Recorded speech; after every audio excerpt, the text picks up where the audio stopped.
Hello everyone, welcome back to my channel GHP study tips. আজকে তোমাদের সঙ্গে share করব মার্কিন সুপ্রিম কোর্টের গঠন ও কার্যাবলী সম্পর্কে। এটি 10 নম্বরের প্রশ্ন।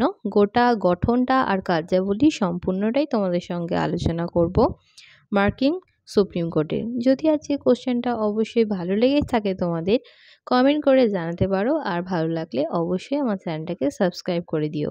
এটা কিন্তু রাষ্ট্রবিজ্ঞানে অনার্স লেভেলের খুবই গুরুত্বপূর্ণ একটি প্রশ্ন। মার্কিন সুপ্রিম কোর্টের বিস্তারিত আলোচনা করব এই ভিডিওর মাধ্যমে। চলো তাহলে গঠন আর কার্যাবলী মার্কিন সুপ্রিম কোর্টের আলোচনা করা যাক। মার্কিন যুক্তরাষ্ট্রের বিচার ব্যবস্থার সর্বোচ্চ স্থান দখল করে রয়েছে সুপ্রিম কোর্ট। জন্মলগ্ন থেকে সুপ্রিম কোর্ট খুব একটা শক্তিশালী ছিল না, কিন্তু বর্তমানে যুক্তরাষ্ট্রীয় আদালত হিসেবে এবং সংবিধানের অভিভাবক হিসেবে সুপ্রিম কোর্ট তার প্রভাব প্রতিপত্তিকে যথেষ্ট প্রসারিত ও প্রতিষ্ঠিত করতে সক্ষম হয়েছে। এরপরে আসা যাক মার্কিন সুপ্রিম কোর্টের গঠন সম্পর্কে। 1869 সালে মার্কিন আইনসভার কংগ্রেসের এক আইনে সুপ্রিম কোর্টের বিচারপতিদের সংখ্যা নির্দিষ্ট করে দেওয়া হয়েছে। একজন প্রধান বিচারপতি এবং 8 জন সহ বিচারপতি সম্পর্কে বা সহযোগী বিচারপতি নিয়ে মার্কিন সুপ্রিম কোর্ট গঠিত হয়। সুপ্রিম কোর্টের বিচার কার্য পরিচালনা করার সময় কমপক্ষে 6 জন বিচারপতি উপস্থিত থাকে। অপরিহার্য সুপ্রিম কোর্টের বিচারপতিরা বা আমৃত্যু যতদিন পর্যন্ত বিচার কার্য চালনা সক্ষম ততদিন স্বপদে বহাল থাকতে পারে। একমাত্র দেশদ্রোহী উৎকষ্ট গ্রহণ বা অন্য কোনো গুরুত্বপূর্ণ অপরাধে তাদের ইমপিচমেন্ট পদ্ধতির সাহায্যে পদত্যাগ করা যায় বলেই ধারণা আছে। মার্কিন যুক্তরাষ্ট্রের গঠন সম্পর্কে তোমাদের আলোচনা করে শোনালাম। এরপরে দেখা যাক যে কার্যাবলী। মার্কিন যুক্তরাষ্ট্রে সুপ্রিম কোর্টের ক্ষমতা এবং কার্যাবলী অত্যন্ত ব্যাপক ও তাৎপর্যপূর্ণ।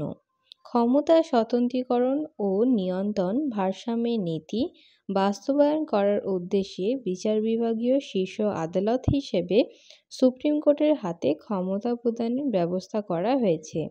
সুপ্রিম কোর্টের এগুলি হলো মূল কাজ। এরপরে মূল কাজের মধ্যে যেগুলো আছে সেগুলো নিম্নে তোমাদের সঙ্গে আলোচনা করব। এরপরে আসা যাক মূল এলাকায়।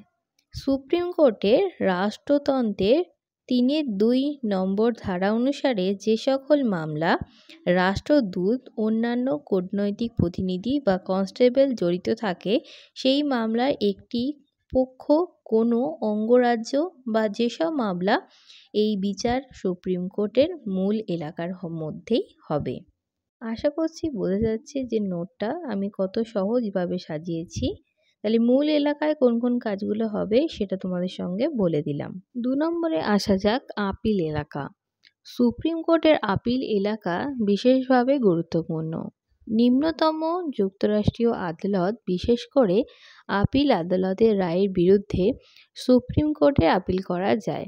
তাছাড়া যে সকল ক্ষেত্রে সুপ্রিম কোর্টে যুক্তরাষ্ট্রীয় আইন ও চুক্তির সঙ্গে রাজ্যের আইন বা বিচারালয়ের বিরোধ দেখা দেয়, সেই সকল ক্ষেত্রে সুপ্রিম কোর্ট আপিল এলাকা বলা হয়।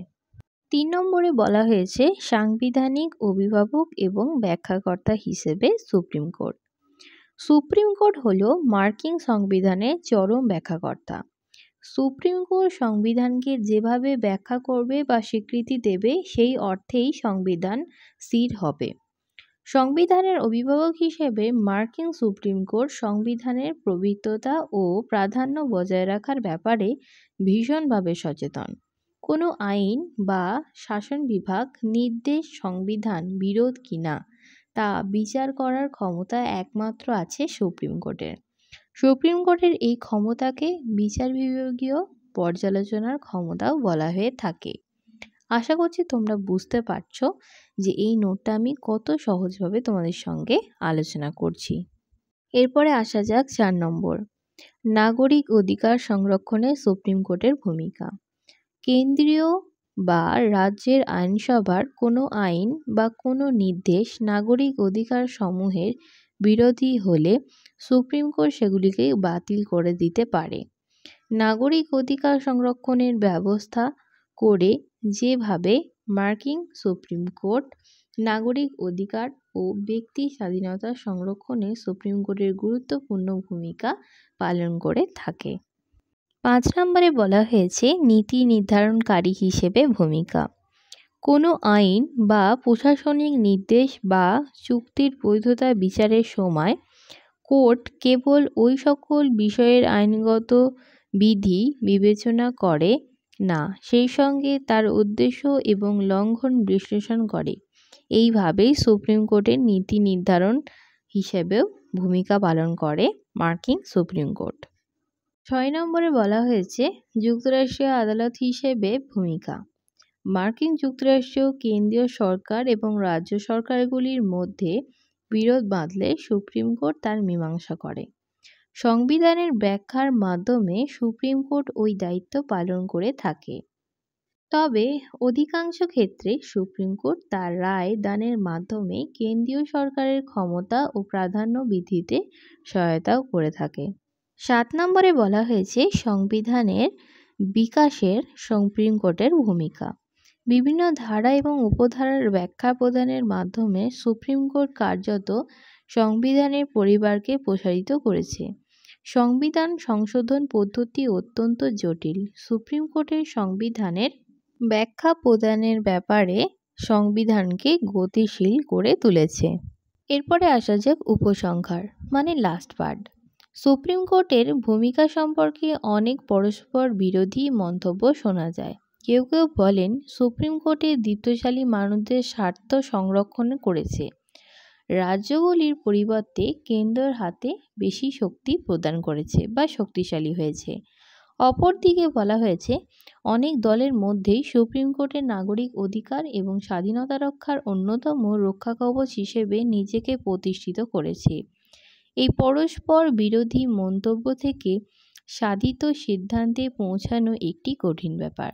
তবে বিশ্বের অন্যতম প্রধান পুঁজিবাদী রাষ্ট্র ব্যবস্থার একটি অঙ্গ হিসেবে সুপ্রিম কোর্টের ভূমিকা সেই দেশে পুঁজিপতিদের পক্ষে ভেবে এক কথা সহজে অনুমোদন করা যায়।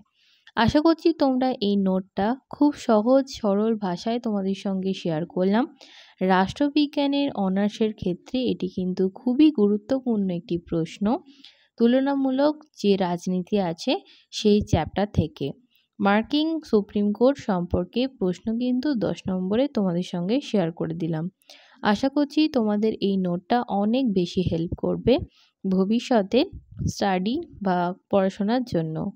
আজকের জন্য এটুকুনি, অন্য কোনো ভিডিও নিয়ে আবারও হাজির হব। আজকের জন্য বাই।